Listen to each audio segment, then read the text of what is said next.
Advocate മായ Krishnan. Madam, ഇനി നമ്മുടെ മുന്നിലുള്ള ഒരു പ്രധാനപ്പെട്ട ചോദ്യം, ഇയാളുടെ ഈ കൊലപാതകത്തിൻ്റെ കാരണങ്ങൾ അത് എന്ത് തന്നെയാണെങ്കിൽ ഇപ്പോൾ നമ്മുടെ മുന്നിൽ 4 സാധ്യതകളാണ് മാഡം ഞാൻ മനസ്സിലാക്കുന്നത്. 1, സാമ്പത്തിക പ്രതിസന്ധി. 2, ഈ ഫർസാനയുമായുള്ള പ്രണയം അംഗീകരിക്കാത്തതിലുള്ള വ്യക്തിപരമായ പ്രതികാരമോ പകയോ. 3-മത്തത് മദ്യം മയക്കുമരുന്ന് പോലെ ലഹരിക്ക് അടിമയായി ചെയ്തത്. അല്ലെങ്കിൽ 4-മത്തത് മാനസിക വൈകൃതം.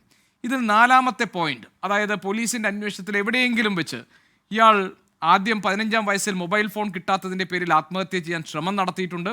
അന്നും ഇതുപോലെ എലിവിഷം കഴിച്ച് ആത്മഹത്യ ചെയ്യാനുള്ള ശ്രമമാണ് നടത്തിയത്. ഇപ്പോഴും അതേ സമാനമായ രീതിയിൽ അയാൾ സ്വയം ജീവിതം അവസാനിപ്പിക്കാൻ വേണ്ടി ശ്രമിച്ചു എന്നത് ഉൾപ്പെടെ ഇയാളുടെ മനോനിലയിലെ തകരാറാണ് പ്രശ്നമെങ്കിൽ ഈ 23-കാരന് കോടതിയുടെ ഒരു കനിവ് കിട്ടാനുള്ള സാധ്യതയുണ്ടല്ലോ. അതിനപ്പുറത്തേക്ക് ഈ കേസിനെ കോടതിയുടെ മുന്നിലേക്ക് പ്രസൻറ്റ് ചെയ്യാൻ ഏത് ദിശയിലായിരിക്കണം അന്വേഷണം പോകേണ്ടത്? എന്തൊക്കെ കാര്യങ്ങളിലാണ് ഇനി വ്യക്തത ഉണ്ടാകേണ്ടത്?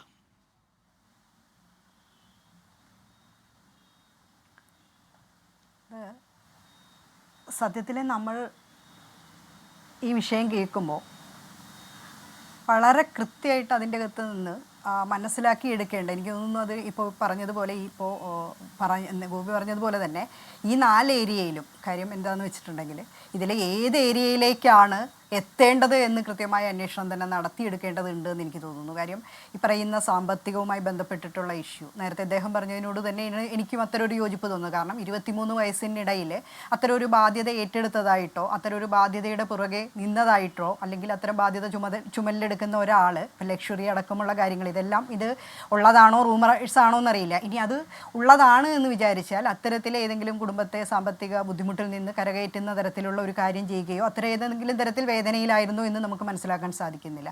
2, ഈ കുട്ടിയുമായിട്ടുള്ള പ്രണയബന്ധം ഇവർ നിരസിച്ചതാണ് കാരണമെങ്കിൽ ചെറിയ കുട്ടി അടക്കമുള്ള ആളുകളെയാണ് കൊലപാതകം നടത്തി ആൾ തീർത്തിട്ടുള്ളത്. അപ്പോൾ അതിൽ ഈ ചെറിയ കുട്ടിയെ അടക്കം വരുന്ന ഒരു കാര്യത്തിൻ്റെ അകത്ത് കുടുംബം മുഴുവൻ തീർക്കുക എന്ന് പറയുന്ന ഒന്നാണ് അയാൾ ഉദ്ദേശിച്ചിട്ടുള്ളത് എന്ന് അതും അന്വേഷിച്ച് കണ്ടെത്തേണ്ടതാണ്.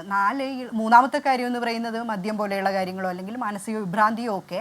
അത്തരത്തിൽ മാനസിക വിഭ്രാന്തി ഇത്രയും നാളായിട്ട് ഇപ്പോൾ പോലീസ് ഇന്നലെ മുതൽ ഇത് അന്വേഷിക്കുന്ന ഒരു സന്ദർഭത്തിൽ അത്തരം മാനസിക വിഭ്രാന്തി ഉള്ളതായിട്ട് കണ്ടെത്തുന്ന കാര്യത്തിൽ നമുക്ക് ഇതുവരെയും കണ്ടെത്തിയിട്ടില്ല എന്നുള്ളത് തന്നെയാണ്.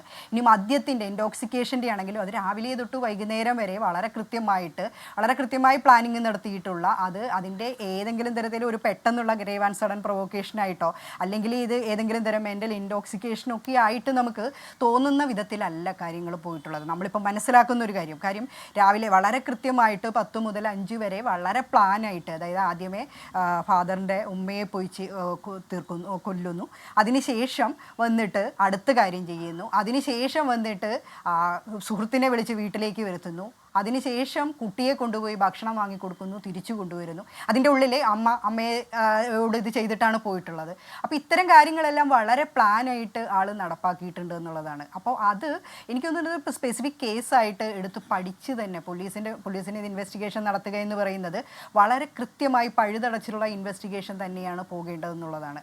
പിന്നെ 2-മത്തെ നേരത്തെ ഇവർ ആദ്യമേ സൂചിപ്പിച്ചതുപോലെയുള്ള ഇത്തരം കാര്യങ്ങൾക്കകത്ത് ഇയാൾക്ക് വന്നിട്ടുള്ള മോട്ടീവ് എന്താണ്, ഇയാൾ ഇതിലേക്ക് നയിച്ചിട്ടുള്ളത് എന്താണ്, ഏത് തരത്തിലാണ്. ഇപ്പോൾ സുഹൃത്തുക്കളില്ലാത്ത ഒരാളാണെന്ന് പറയുന്നു, വളരെ കൃത്യമായിട്ട് നാട്ടുകാരോടെല്ലാം വളരെ നന്നായി പെരുമാറുന്ന ഒരാളാണെന്ന് പറയുന്നു, മതപരമായ കാര്യങ്ങൾക്കകത്ത് വളരെ നന്നായിട്ട് ഇടപെടുന്ന ഒരാളാണെന്ന് പറയുന്നു.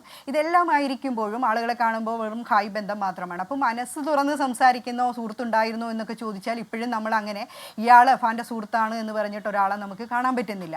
അപ്പോൾ അത്തരം നമ്മൾ ചില സമയത്ത് പറയും അങ്ങനെ കൂട്ടുകൂടി നശിക്കുന്നു എന്ന് പറയുന്ന സാധനങ്ങൾ ആളുകൾ പറയാറുണ്ട്. എനിക്ക് നിയമവുമായി ബന്ധപ്പെട്ട് പറയുന്നതിനോടൊപ്പം തന്നെ എനിക്ക് പറയാൻ പറ്റുന്ന ഒരു കാര്യം, മനുഷ്യൻ്റെ അത്തരം സാമൂഹിക ജീവിതം കുറച്ചും കൂടി നമ്മൾ പരിപോഷിപ്പിക്കേണ്ടതുണ്ട് എന്ന് തോന്നുന്നു. കാരണം ഇത് രാവിലെ വഴി കൂടി പോകുമ്പോൾ ആളുകളോട് മിണ്ടുക പോലും ചെയ്യാതെ ഹായ് എന്ന് പറഞ്ഞു പോവുകയും ഈ അവസാനം പറഞ്ഞ ഭാഗങ്ങളൊക്കെ തന്നെ ഇതിനെ ഒരു സാമൂഹിക വിപത്ത് എന്ന നിലയിൽ ഇത്തരത്തിലുള്ള കൊലപാതകങ്ങളെ നമ്മൾ പരിശോധിക്കുമ്പോൾ പരിഗണിക്കേണ്ട കാര്യങ്ങളാണ്. പക്ഷേ നമ്മൾ if we focus on the specific incident, ഈ ഒരു കാര്യത്തിലേക്ക് മാത്രം നമ്മൾ ശ്രദ്ധയൂന്നി നിൽക്കുകയാണെങ്കിൽ, ഇപ്പോൾ താങ്കൾ പറഞ്ഞതുപോലെ ഇതിൻ്റെ കാരണങ്ങളിലേക്കാണ് പോലീസിൻ്റെ അന്വേഷണം ചെന്നെത്തേണ്ടത്. അതാണ് കോടതിയിലേക്ക് എത്തേണ്ട കാര്യം. അവിടെ നിന്നുകൊണ്ട് നമ്മൾ ഈ കാര്യം പരിശോധിക്കുകയാണെങ്കിൽ ഇയാൾ ഇത് വളരെ ആസൂത്രിതമായിട്ടാണ് ചെയ്തിട്ടുള്ളത്, മാഡം ഇപ്പോൾ പറഞ്ഞതുപോലെ തന്നെ. കാരണം കൃത്യമായ കാൽക്കുലേഷൻസ് അയാൾക്കുണ്ട്. ആദ്യം അയാൾ അമ്മയെ ഒരു അപകടമായിരിക്കാം, അമ്മ മരിച്ചു എന്ന് കരുതുന്നു. അതിനുശേഷം പിന്നീട് അയാൾ നേരെ അച്ഛൻ്റെ അമ്മയെ കൊല്ലുന്നു. പണം സ്വർണ്ണമാല എടുക്കുന്നു, അതുകൊണ്ട് പണയം വെക്കുന്നു, അതിലെ ഒരു തുക കടം വീട്ടുന്നു. അപ്പോൾ അവിടെ ഈ ഒരു കാരണവസ്ഥാനത്തുള്ള ലത്തീഫിൻ്റെ ഫോൺ വരുന്നു. അതിൽ വീണ്ടും പ്രകോപിതനാകുന്നു, ലത്തീഫിനെയും ഭാര്യയെയും കൊലപ്പെടുത്തുന്നു. അതിനുശേഷം പിന്നെ ഫർസാനിയെ വിളിച്ചു വരുത്തുന്നു. അപ്പോൾ അനിയൻ എത്തേണ്ട സമയമാണ്, അനിയന് ഭക്ഷണം വാങ്ങാൻ അയക്കുന്നു. അങ്ങനെ വളരെ കാൽക്കുലേറ്റഡ് ആയിട്ടാണ് അയാൾ ഈ കൊലപാതകം നടത്തിയിട്ടുള്ളത്. എന്ന് പറഞ്ഞാൽ അത് സ്വബോധത്തോടു കൂടിയല്ലേ അത് നടക്കൂ? മദ്യത്തിന്റെയും മയക്കുമരുന്നിന്റെയും അടിമയായി നിൽക്കുകയാണെങ്കിൽ അങ്ങനെ ഒരു പ്ലാനിങ് നടക്കും? സ്വബോധത്തോടു കൂടിയാണ്. പക്ഷേ ആ നയിച്ച ബോധം എന്ന് പറയുന്നതിനെയാണ് നമ്മൾ എനിക്ക് തോന്നുന്നു ഇൻവെസ്റ്റിഗേഷനിൽ കൊണ്ടുവരേണ്ടത്. കാര്യം അത്രയും കാര്യങ്ങൾ വളരെ കൃത്യമായി, ഞാൻ അതാണ് പറയാൻ ശ്രമിച്ചത്, വളരെ കൃത്യമായിട്ട് പ്ലാൻ ചെയ്തിട്ട് തന്നെയാണ് കാര്യങ്ങൾ നടത്തിയിട്ടുള്ളത്.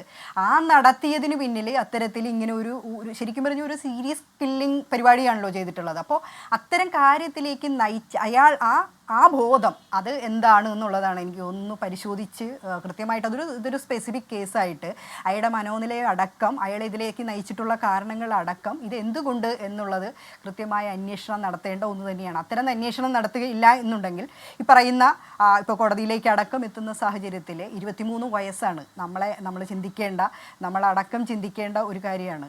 23 വയസ്സുള്ള ഒരു കുട്ടി തന്നെയാണ്. നമ്മളിപ്പോൾ 23 എന്ന് പറയുന്ന വലിയ പ്രായമൊന്നുമല്ല.